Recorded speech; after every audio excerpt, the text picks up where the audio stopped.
మాతృదేవో భవ, పితృదేవో భవ. నేను మీ శ్రీధర్. నా నెంబర్ 9295909819.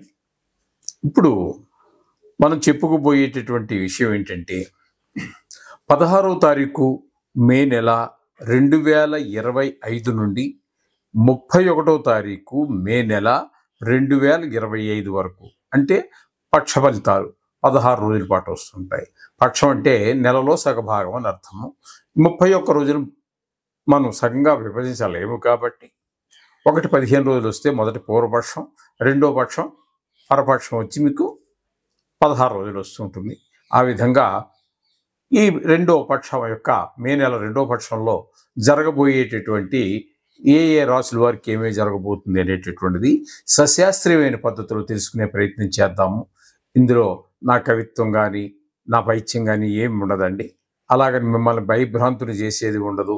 మిమ్మల్ని ఊరికే లేనిపోనివి ఏవో ఆశలు కల్పించేసి వాటి మీద మిమ్మల్ని తర్వాత ఆశలు నెరవేరక మనసు నీరుగారిపోయేటువంటి పరిస్థితులు కూడా ఏమీ సంబంధం లేదండి. శాస్త్రం ఎంతవరకు చెప్పిందో అంతవరకు చెప్పడమే నా ధ్యేయము. ఇక ముందు కూడా అలాగే జరుగుతుంది. దీంట్లో నా ప్రమేయం అంటూ ఏమీ ఉండదండి. 16వ తారీఖు మే నెల 2025 నుండి 31వ తారీఖు మే నెల 2025 వరకు పక్ష ఫలితాలు ఏ విధంగా ఉన్నాయో తెలుసుకునేటటువంటి ప్రయత్నం చేద్దాము. ఇక్కడ కుంభరాశి వారికి జన్మంలోనే రాహువు. జన్మంలో రాహువు వల్ల అన్ని దుర్మార్గపు ఆలోచనలు, అంటే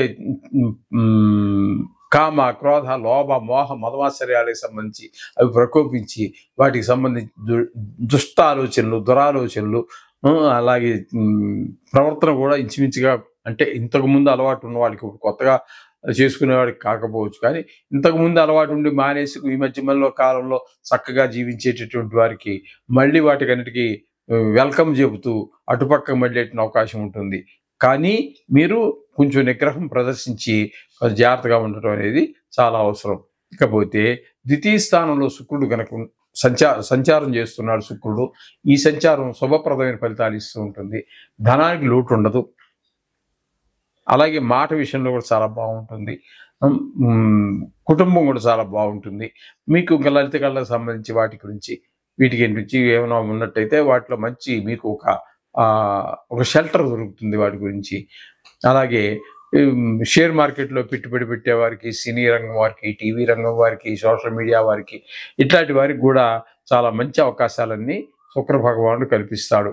ఇకపోతే ద్వితీయ స్థానంలో శని యొక్క సంచారం, ఈయన కూడా రెండు కుటుంబ స్థానంలో ఉండటం ద్వారా పిల్లలకి గాయాలు అవటము, వాళ్ళు చదవకపోవటము, అట్లాగే కొంచెం వయసును బట్టి కూడా ఉంటుంది. అంటే మనం పిల్లలుగా ఎంతవరకు అంటే కాలేజీలు చదివి వయసు వచ్చే వరకు కూడా వాళ్ళ పిల్లలుగానే చూస్తూ ఉంటాం కాబట్టి వాళ్ళ ఆ వయసును సంబంధితమైనటువంటి ఇబ్బందులు, ఆ అలవాట్లు అవన్నీ కలిగే అవకాశం ఉంటుంది. కాబట్టి జాగ్రత్తగా ఒక కన్ను వేసి పిల్లల మీద ఉంచవలసిన పరిస్థితి ఉంటుంది. ఇక తృతీయంలో గనక మనం తీసుకున్నట్టయితే బుధుని యొక్క సంచారం ఒక 5 రోజుల పాటు, అలాగే చతుర్థంలో ఒక 10 రోజుల పాటు జరుగుతుంది.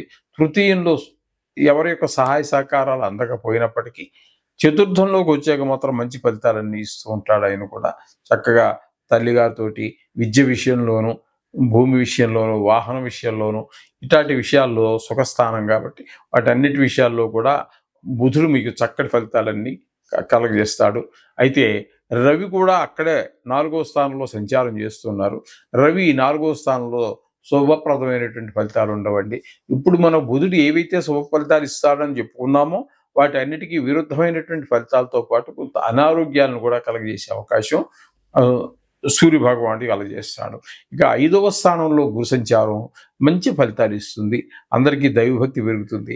మీరు వెళ్ళాలక్కర్లేదు, ఎక్కడికో వెళ్ళాలనుకున్నా కూడా ఎందుకులే అక్కడికి వెళ్ళటం, ఇక్కడికి ఈవేళ గుడికి పోతే బాగుంటుందని చెప్పేసి గుడికి వెళ్ళేటటువంటి ఆలోచనలో ఉంటారు. గుడికి వెళ్తారు, దర్శనం చేసుకుంటారు, మంచి ఫలితాలు పొందుతారు. అలాగే సంతానం కూడా బాగా చదువుతారు, వాళ్ళకు కూడా దైవభక్తి పెరుగుతుంది. కొంచెం చెడు స్నేహాలు, మంచి స్నేహాలు చేస్తూ ఉంటారు. అలాగే మంచి పేరు ప్రఖ్యాతులు కూడా మీకు కావచ్చు, పిల్లలకు కావచ్చు వచ్చేటువంటి అవకాశం ఉంటూ ఉంటుంది. ఇక 5వ స్థానంలో 6వ స్థానం కనుక తీసుకున్నట్టయితే 6వ స్థానంలో కుజుడు మాత్రం అనుకూలమైనటువంటి ఫలితాలు ఇస్తాడు. ఆరోగ్యం ఉంటుంది. ధనానికి లోటు లేకుండా కాపాడతాడు కుజు భగవానుడు. 7వ స్థానంలో కేతు సంచారం తీసుకున్నట్టయితే భార్యాభర్తల మధ్యన, అలాగే జాయింట్ వ్యాపారం చేసేవారి మధ్యన అభిప్రాయ భేదాలు తప్పితే ఉపకారం జరిగేటటువంటిది ఏమీ లేదు తద్వారా. అంచేత ఈ విధంగా ఈ గ్రహాల యొక్క సంచార ప్రభావం ఈ కుంభరాశి వారికి ఉన్నది. చేత కొన్ని గ్రహాలు అనుకూలత ప్రతికూలత సహజం కాబట్టి నవగ్రహ మంత్రాలు ఏవో చేసుకుంటూ ఉండండి. గుళ్ళకు వెళ్తూ ఉండండి. ఈ వారంలో వచ్చేటటువంటి అంటే ఈ పక్షపత్యంలో ఈ పక్షం రోజుల్లో ఈ 15 రోజుల్లో వచ్చేటటువంటి హనుమ జయంతి, సంకష్టార చతుర్థి, మాస శివరాత్రి వీటినన్నిటిని బాగా ఉపయోగించుకోండి. తద్వారా కూడా మీకు కొన్ని కష్టాల నుంచి మీరు బయటపడే అవకాశం ఉంటుంది. చాలా మంచి ఫలితాలు కూడా పొందే అవకాశం ఉంటుంది.